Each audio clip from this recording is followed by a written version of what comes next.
설교자에게 있어서 가장 힘든 설교는 듣지 않기로 작정한 사람들 앞에서 하는 설교입니다.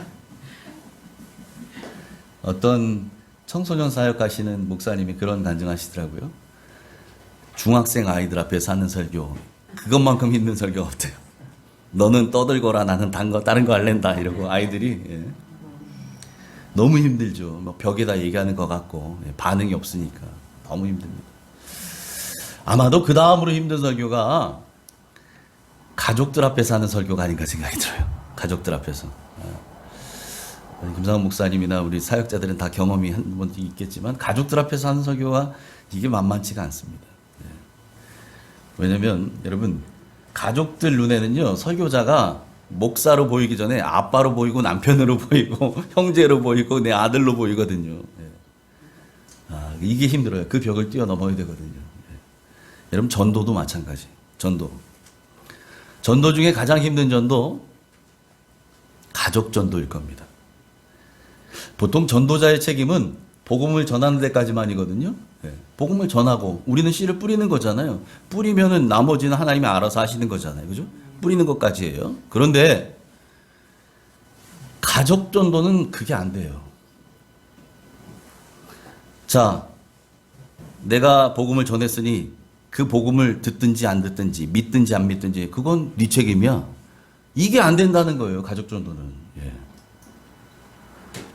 왜 그래요? 사랑하는 가족이니까. 생면부지의 사람들에게 그냥 복음 전할 수 있어요. 그렇죠? 노방 전도할 수 있습니다. 길 다니는 사람에게 전도지 나눠주고 예수 믿으십시오. 예수 믿고 천국 가십시오. 그걸 믿든지 안 믿든지는 그 사람 책임이지 내 책임은 아니잖아요. 난 전하는 것뿐이지만. 그런데 가족은 다른 문제라는 거예요. 가족은. 내 남편인데요. 내 아내인데요. 내 아들이고 내 딸인데요. 내 부모님인데. 내 형제인데. 내가 어떻게 남을로 알아가겠어요. 내가 내 입으로 한번 예수 믿고 천국 가라고 얘기한 것으로 내 책임을 다했다고 내가 돌아설 수 있겠어요. 내 가족인데. 여러분, 그래서 가족 전도는요, 절대 포기할 수 없는 전도입니다. 포기해서는 안 되는 전도예요. 여러분, 내가 포기하면 누가 내 남편 전도하겠어요? 내가 포기하면 누가 내 아내, 내 아들, 내 딸 누가 전도하겠어요?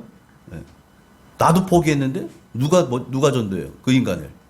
내가 지금 포기했는데. 여러분, 그래서 가족 전도는 절대 결코 포기할 수 없는 전도라는 거예요. 그래서 이 전도가 힘든 전도라고 느끼는 거죠.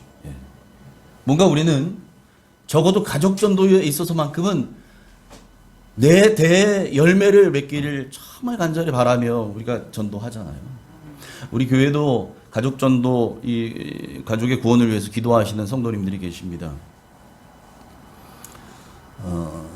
여러 가지 사연은 다 다르지만 아무튼 여러분, 절대 포기하지 마시기 바랍니다. 하나님께서 포기하시기 전까지는 우리도 포기하면 안 돼요. 가족 전도에 있어서만큼은. 때로는 이게 1, 2년 만에 되면 참 좋겠지만 어떤 경우에는 10년, 20년, 30년이 지나도 여전히 익지 않고 단단한 고구마 같은 그런 심령으로 있는 우리 가족들이 있잖아요, 여러분. 그래서 지칩니다. 때로는 힘듭니다. 포기하고 싶은 생각도 막 들죠. 여러분, 그럴 때 포기하고 싶은 생각이 들 때마다 기도하시기 바랍니다. 우리가 기도하면요, 주님께서 그런 마음들을 위로해 주시고 지혜와 새 힘을 주실 줄 믿습니다. 아멘. 자, 그렇다면 가족 구원을 위해서 기도하는 사람들의 마음, 그 심정은 어때야 할까요? 오늘 본문은 사도 바울이 그런 고백으로 시작을 해요. 오늘 본문의 고백을. 오늘 같이 본문 1절부터 3절을 같이 읽습니다. 시작. 내가 그리스도 안에서 참말을 하고 거짓말을 아니하노라. 나에게 큰 근심이 있는 것과 마음에 그치지 않는 고통이 있는 것을 내 양심이 성령 안에서 나와 더불어 증언하노니, 나의 형제 곧 고륙의 친척을 위하여 내 자신이 저주를 받아 그리스도에게서 끊어질지라도 원하는 바로라. 아멘. 아멘. 여러분, 사도 바울은 우리 주님께서 이방인에게 복음을 전하려고 택하신 그릇이었어요. 따로 구별하신 그릇이었어요. 예. 그럼에도 불구하고 여러분, 사도 바울 마음속에는 포기할 수 없는 간절한 소망이 있었습니다.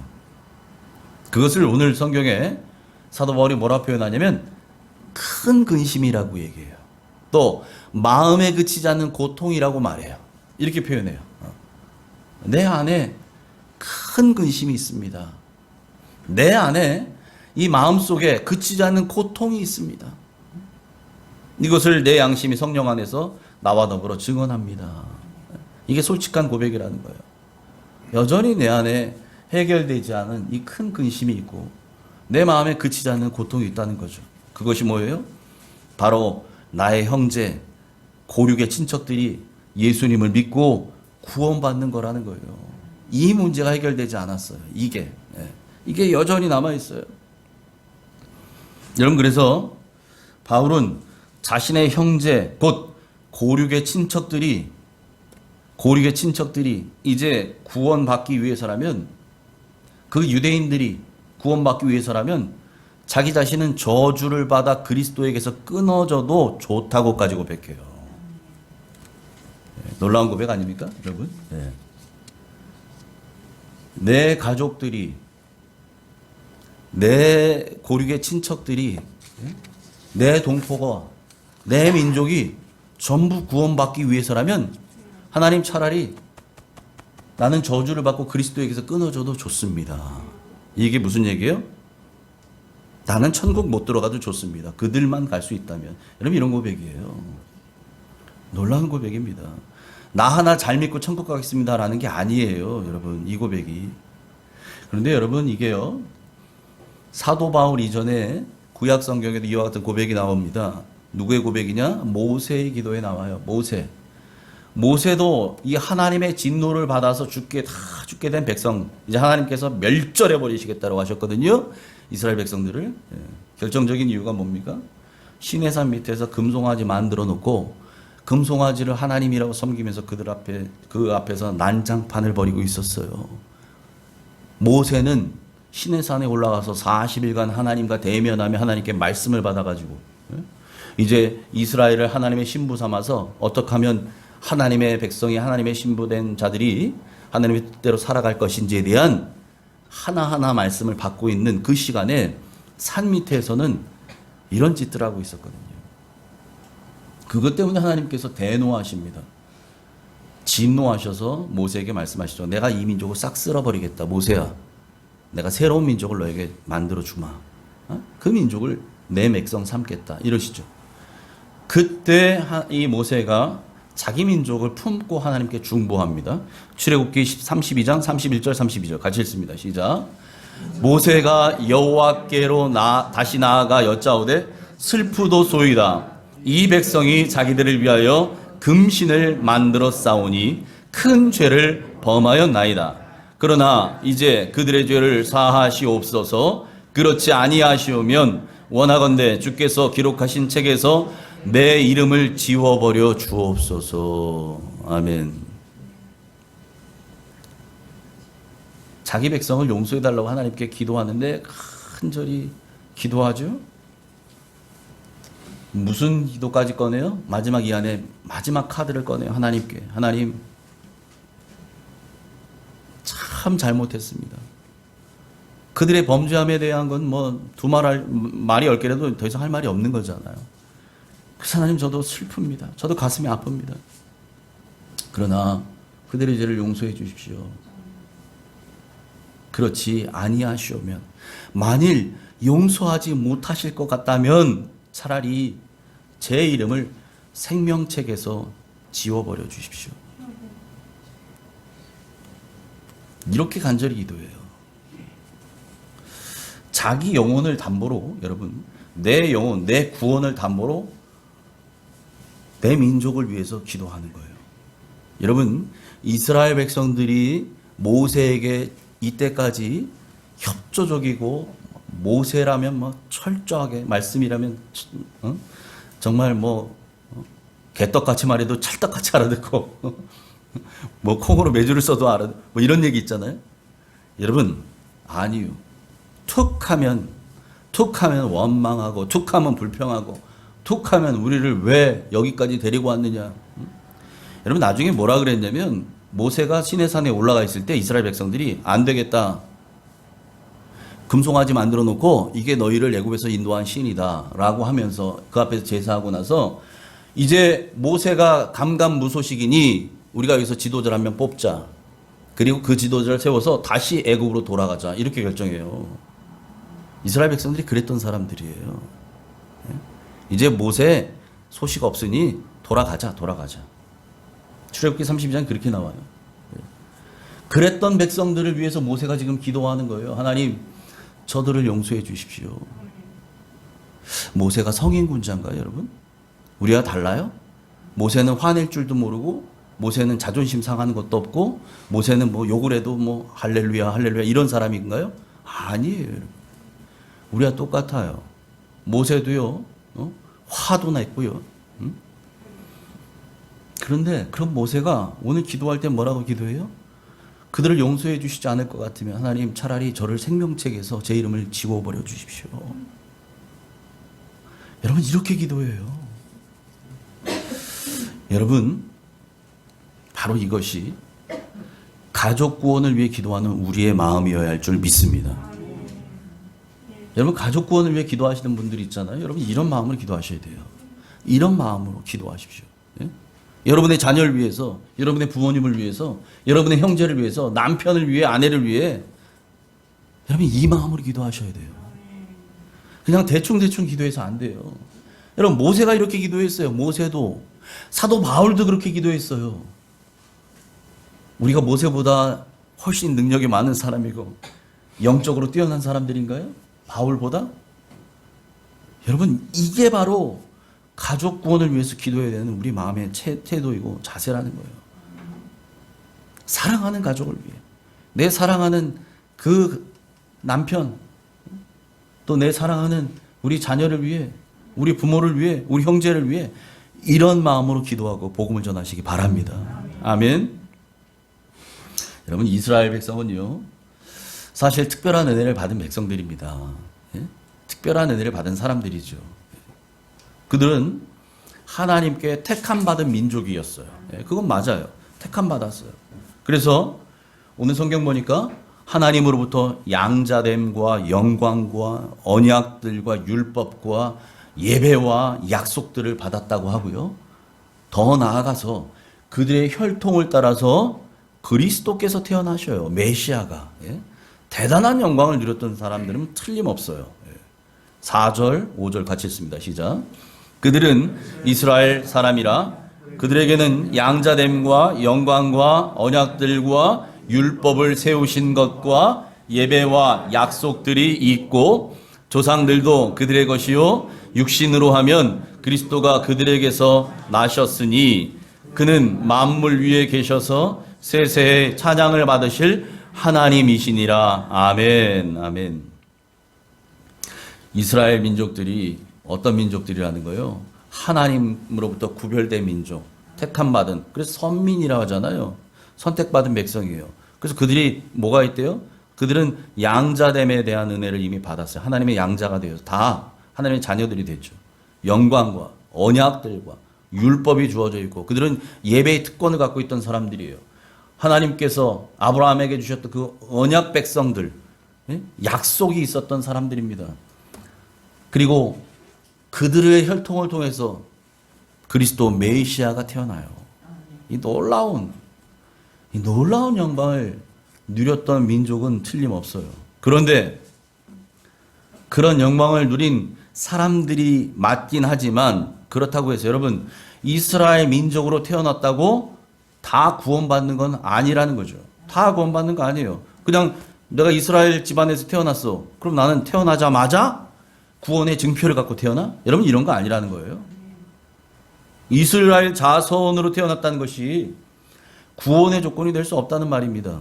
그게 구원의 조건이 아니에요. 그래서 사도 바울이 이렇게 말합니다. 6절 같이 읽습니다. 시작. 그러나 하나님의 말씀이 폐하여진 것 같지 않도다. 이스라엘에게서 난 그들이 다 이스라엘이 아니요.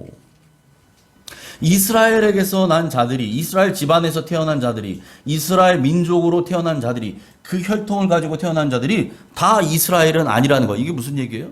아, 이스라엘에서 나면 이스라엘 사람 아니에요? 그런데 아니래요. 이 앞에서 말한 이스라엘과 뒤에서 말한 이스라엘의 개념이 다르죠. 혈통을 따라 태어난 이스라엘 백성들은, 그 사람들은 진짜 참 이스라엘, 영적 이스라엘이 아니란 얘기예요. 아니에요.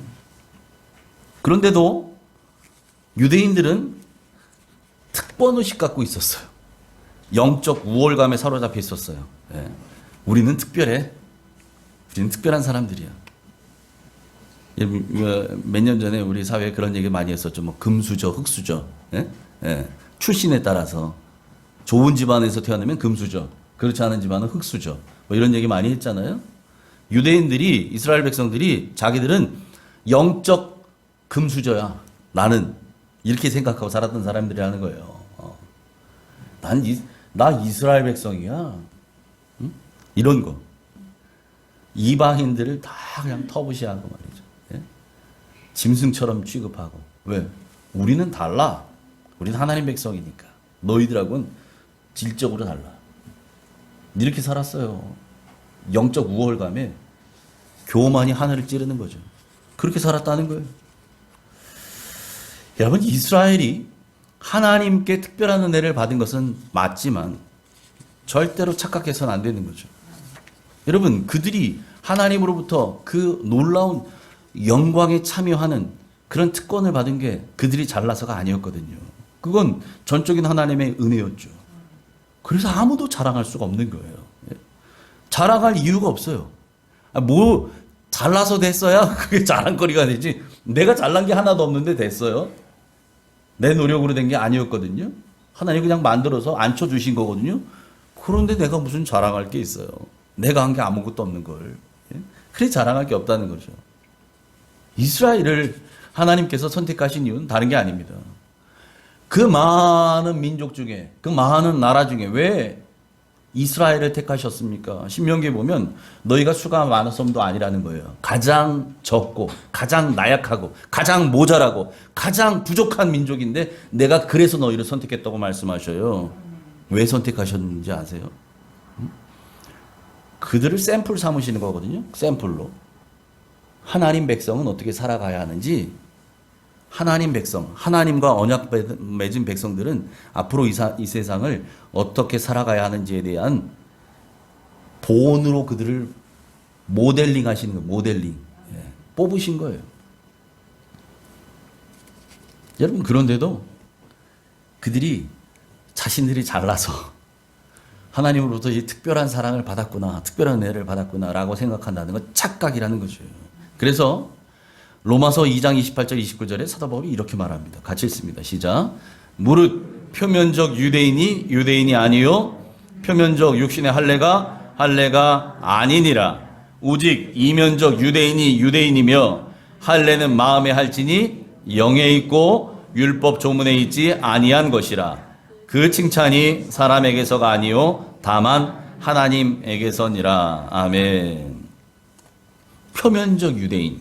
이 말은 무슨 말입니까, 여러분? 외관상, 혈통상 유대인이란 뜻이에요. 겉보기에. 이 대한민국 사람, 대한민국 어머니 아버지가 대한민국 사람이면, 그리고 뭐 특별한 문제가 없이 그냥 계속 한국에서 살아오셨던 분이라면 태어나면 겉보기에도 그냥 동양인으로 한국 사람처럼 보이잖아요, 그죠? 아프리카에 살던 사람이 결혼해서 낳았어요. 아프리카 사람이. 그러면 그 아이는 아프리카 사람으로 보이잖아요. 이게 여러분 외관상 아프리카인이고 외관상 대한민국 사람이고 그렇게 보이는 거잖아요. 그게 바로 표면적 유대인이라는 거예요. 표면적 유대인. 겉보기에 혈통적으로 유대인. 근데 그게 유대인이 아니래요. 그죠? 뭐가 유대인이냐? 오직 이면적 유대인이 유대인이래요. 이면적 유대인. 내면적으로. 여러분, 이 안이, 속이 유대인화 되어져 있어야 된다는 얘기입니다. 무슨 말입니까? 예수 그리스도로 이 안에서 변화가 일어나서 하나님의 자녀로 구원받은 사람이 진짜 유대인이라는 거예요. 그게 진짜 하나님의 백성인 사람들. 예. 그게 참 이스라엘, 영적 이스라엘이란 얘기죠. 그래서 오늘 본문에서도 이렇게 말하는 거예요. 오늘 본문 8절에 이렇게 얘기합니다. 같이 읽습니다. 시작. 곧 육신의 자녀가 하나님의 자녀가 아니요 오직 약속의 자녀가 시로 여기심을 받느니라. 아멘. 육신의 자녀가 뭐예요? 육신의 부모를 타고 태어난 그 자녀가 육신의 자녀잖아요. 내 몸을 통해서 난 자녀가 그냥 내 육신의 자녀인 거잖아요. 이 육신의 자녀가 육신의 자녀, 육신을 통해서 나온 유대인이 하나님의 자녀가 아니라는 거죠. 그 이스라엘 백성은 하나님의 자녀 아니라는 겁니다. 그럼 누가 하나님의 자녀냐? 누가 진짜 하나님의 자녀냐? 약속의 자녀여야 한다는 겁니다. 약속의 자녀. 약속의 자녀. 약속의 자녀가 뭡니까? 예수 그리스도를 믿고 나의 구주로 영접하고 이제 약속의 말씀을 따라 하나님의 자녀가 된 사람. 그 사람이 진짜 하나님의 자녀이고 참 그리스도인이고 영적 이스라엘이란 얘기예요. 그 사람이. 그러면서 사도 바울이 누구를 예로 드느냐? 아브라함의 가정을 예로 들어요. 7절 같이 읽을까요? 7절 시작. 또한 아브라함의 씨가 다 그의 자녀가 아니라 오직 이삭으로부터 난 자라야 내 씨라 불리리라 하셨으니. 아멘. 아브라함에게는 두 아들이 있었지요. 이스마엘과 이삭. 두 아들입니다. 예. 분명히 아브라함의 씨를 통해서 난 아들이에요. 둘 다 아브라함의 씨로 낳았어요. 그런데 엄마가 달라요. 배가 달라요. 예. 이스마엘의 엄마는 누구예요? 여종 하갈. 예. 이삭의 엄마는 누굽니까? 아브라함의 아내 사라. 예. 배가 달라요. 이스마엘은 어떻게 태어난 아들이에요? 하나님께서 약속을 주셨는데 아브라함 나이가 75세가 됐을 때 자손 번성에 대한 축복에 대한 하나님의 약속이 분명히 임했는데 10년이 가도 강간무소식인 거라. 그래서 아내 사라와 함께 회의를 하죠. 가족 회의를 하죠. 여보, 우리가 하나님을 도웁시다. 무슨 얘기예요? 하나님이 약속하셨는데 10년이 넘도록 아무 소식이 없으니 애 낳을 수 있을 때 한번 힘써 놔봅시다.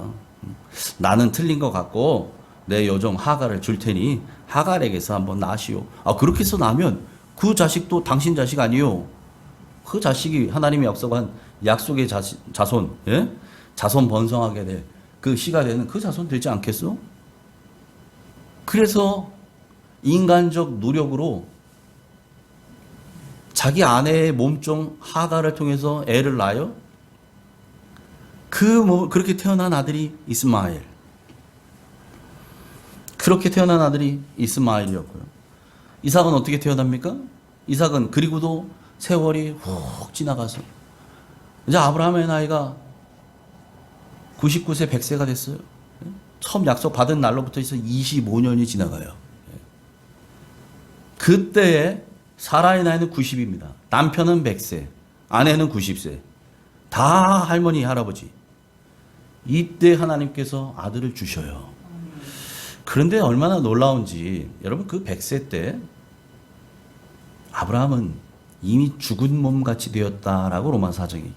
죽은 몸이 되었어요. 더 이상 생산 능력이 끊어졌어요. 아브라함이가 없어요. 뿐만 아니라 그 안에 살아도 경수가 끊어졌다라고 얘기해요. 예.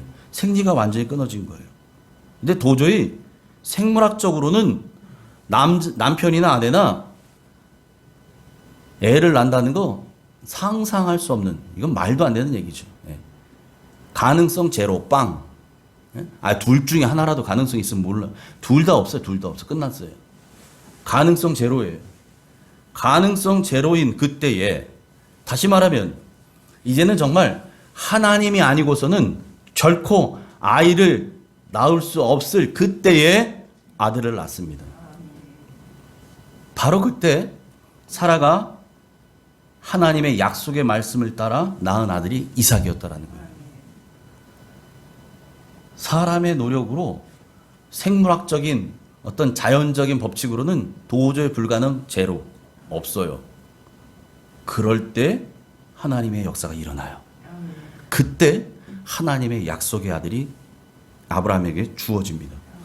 그래서 말하는 거예요. 아브라함의 씨가 다 그의 자녀가 아니라는 거예요. 이스마엘도 아브라함의 씨고 이삭도 아브라함의 씨인데 둘 다 약속의 씨는 아니다라는 거예요. 예. 오직 이삭으로부터 난 자라야, 이삭을 통해서 난 자라야 내 씨라 불리라. 아브라함의 씨라 하나님께서 정하신다는 것, 부르신다는 거고요. 아브라함의 자녀 중에서 특별히 약속의 자녀, 이삭을 통해서 태어난 자라야 약속의 자녀라 말할 수 있다라는 것입니다. 바울은요, 여기서 한 걸음 더 나갑니다. 여러분, 아브라함의 가정에서 태어났던 두 아들은 앞서 말씀드린 것처럼 엄마가 달랐잖아요. 그죠? 엄마가 달라요. 그럼 사람들은, 야, 그거 엄마가 다르니까 그럴 수 있나 보다. 근데 이번에는 여러분, 바울이 어떤 예를 드냐면, 한 엄마에게 태어난 아이를 예를 들어요. 쌍둥이.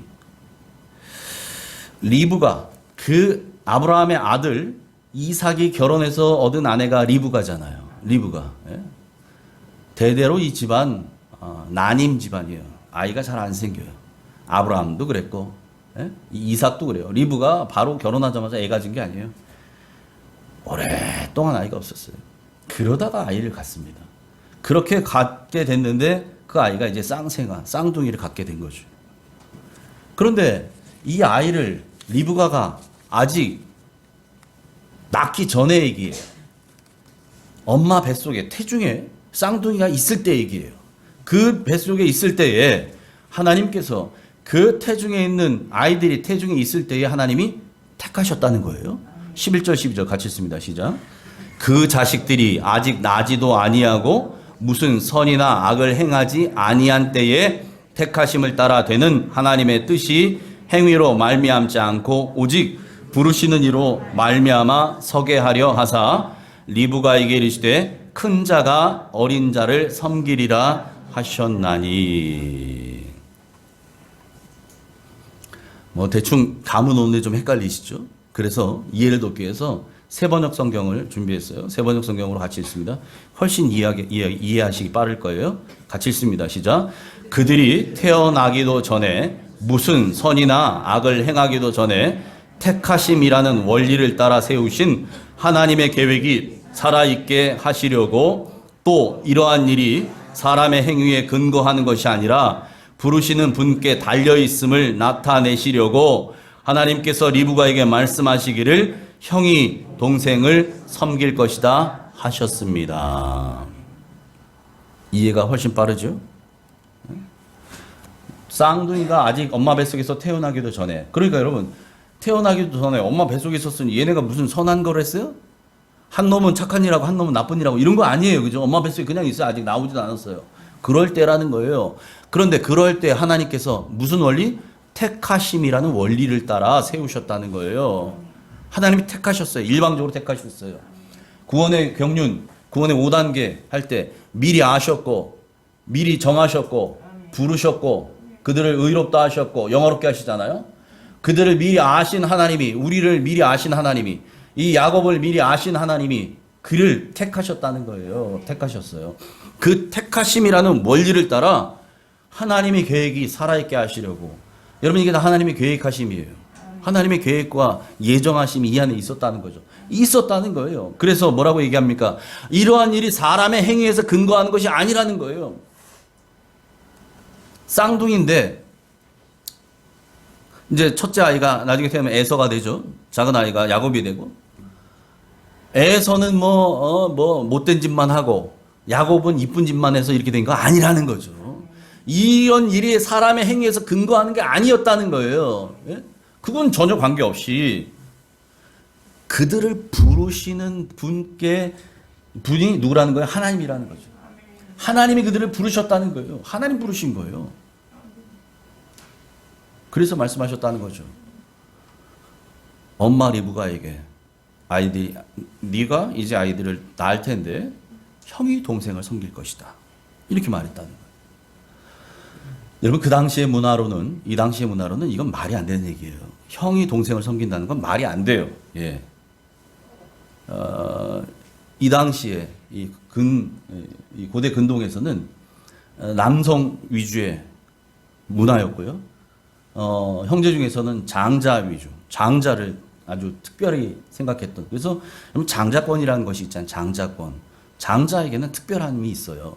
그래서 복을 받아도 2배를 받고 뭐 달라요. 근데 그 장자가 동생을 섬긴다? 이건 말이 안 되는 얘기였거든요. 그런데 하나님이 그렇게 만드셨어요. 형이 동생을 섬길 것이다. 이게 뭘 말합니까? 이건 사람에게서 난 게 아니고 하나님이 만드셨다는 거예요. 그래서 이러한 일이 사람의 행위에 근거하는 것이 아니라 부르신 분께 달려있음을 나타내시려고 이렇게 하셨다는 거죠.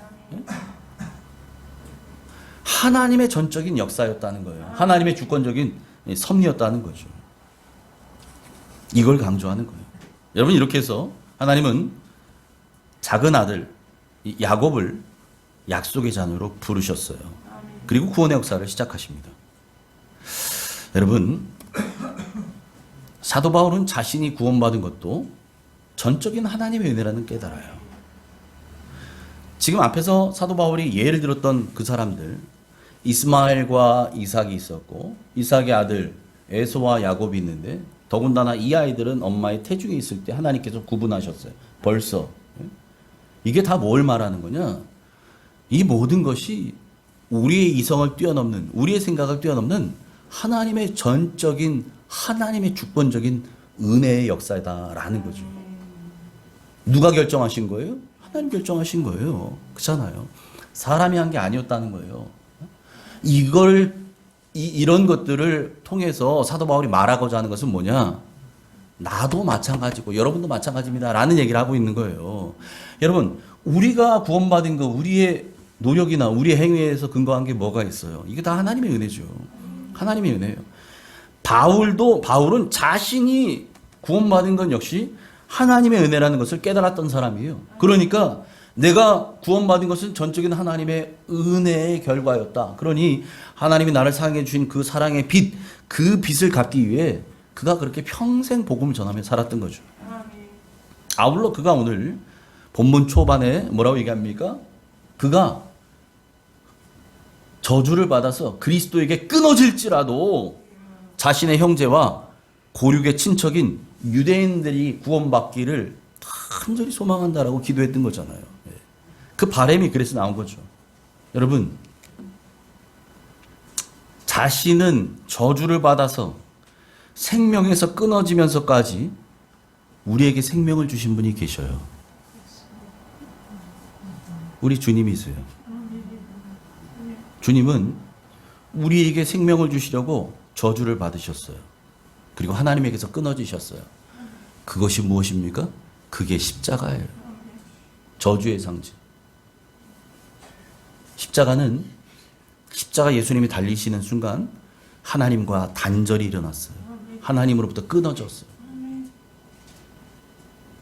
사도 바울이 고백했던 이 고백이 실제로 말로만 끝난 게 아니라 이것을 실천하신 분이 우리 주님이셔요. 그게 십자가라고요. 주님은 우리를 위해서 저주를 받으셨고요. 하나님에게서 끊어짐을 당하셨어요. 완전히. 그 사랑, 그 십자가 사랑으로 저와 여러분 우리는 살았고 생명을 얻었습니다. 전적인 이 하나님의 은혜로 그래서 우리는 영적 이스라엘이 된 것이고 약속의 자녀가 된 줄 믿습니다. 여러분, 우리가 그런 사랑을 받은 사람들이에요. 이 고백을 사도 바울은 자기가 깨달아서 오늘 로마서에서 하고 있는 거고요. 여러분, 이 똑같은 은혜를 저와 여러분 우리도 그대로 받은 사람들이라는 거죠. 그러니까 우리가 이제는 받았던 그 생명의 은혜를 흘려보내주고 나누어주는 역할을 해야 될 때입니다. 우리가 살림을 받았잖아요. 우리가 생명을 받았잖아요. 예? 이것을 이제는 나눠주라는 거예요. 나만 잘 믿고 나만 잘 받고 나 혼자 이 봄을 간직하고 있다가 주님 오실 때 나만 홀라당 천국 가라는 얘기가 아니거든요. 여러분, 이거 나눠주라는 거예요. 흘려보내라는 겁니다. 생명을 전하기 위해서 우리가 저주를 받고 그리스도에게서 끊어진다 할지라도 간절한 소망을 품고 영혼을 위해 기도하며 복음을 전하는 저와 여러분 되시기를 소망합니다. 아멘. 주님의 마음으로 영혼 구원의 사명을 잘 감당할 수 있기를 축복합니다. 아멘. 때로는 가족 구원의 그 길이 먼 것 같고 도대체 끝이 안 보이는 것 같고 그래서 때로는 힘들고 지치거든. 여러분 기억하시기 바랍니다. 그 누구도 여러분을 그리스도의 사랑에서 끊을 수 없습니다. 아멘. 그리스도의 사랑에서 끊을 수 없어요.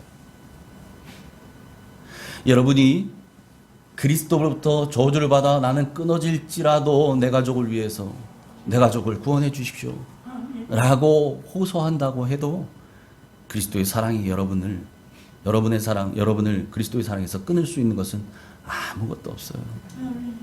환난이나 공고나 핍박이나 기근이나 적신이나 위험이나 칼이나 그 모든 일에 우리를 사랑하시는 이로 말미암아 우리는 넉넉히 이기게 될 것입니다.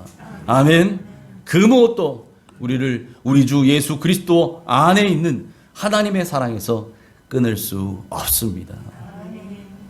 여러분 이 믿음으로 가족 구원 그 기도 제목에도 여러분 승리하시기를 바랍니다. 반드시 하나님이 함께 하셔서 하나님의 때에 하나님의 방법으로 그 기도에 응답하실 것입니다. 여러분의 가족 구원은 물론이거니와 여러분의 사랑하는 이웃, 친구들, 여러분에게 삶 가운데 붙여주셨던 그 많은 영혼 중에 특별히 여러분 기도하시면서 마음에 자꾸만 떠오르는 그 영혼이 있다면 성령님께서 여러분으로 하여금 기도하고 전하라는 뜻인 줄 믿으시기 바랍니다. 그 사람에게 전하세요. 그 사람에게 사랑으로 전하시고 복음으로 다가가시고 그래서 모두가 하늘나라 가실 때 함께 입성하고 함께 주님을 찬양하는 천국 백성으로 이 땅 살아가시기를 주님의 이름으로 축원합니다. 아멘. 하나님 아버지, 우리는 아무 자격도 없는데 하나님의 일방적인 은혜로 우리를 불러주시고 택해 주셔서 감사합니다. 하나님 이것을 무슨 논리로 설명을 하고 무슨 근거로 이것을 우리가 이해할 수 있겠습니까? 하나님, 우리의 생각을 뛰어넘는 이 모든 것은 하나님의 전적인 은혜의 결과임을 고백하오니 우리는 그저 감사할 뿐입니다. 하나님 감사합니다. 하나님 그런데 우리를 구원해 주시고 살려주신 하나님 그것을 우리만 누리는 것이 아니라 이것을 통해 아직도 살아나야 할 구원받아야 될 우리의 가족 형제들 또 우리의 이웃들 그 영혼들에게 이 생명 전하라고 하시는 주님의 분부가 있사오니 주님 그 명령 붙들고 순종하는 우리 되게 하여 주시옵소서. 그것마저도 우리의 힘으로 할 수 없음을 고백하오니 주님 우리에게 지혜를 주시고 용기를 주시고 믿음 주셔서 잘 감당케 하여 주시옵소서. 그리스도의 사랑에서 그 어떤 것도 우리를 끊을 수 없는 것처럼 우리가 전해야 될 복음을 전해야 될 그 전도 대상자들 우리의 가족들도 그리스도의 사랑에서 끊을 수 없는 줄 믿고 믿음으로 나아가는 귀한 백성들 되게 하여 주시옵소서. 예수님 이름으로 감사하며 기도하옵나이다. 아멘.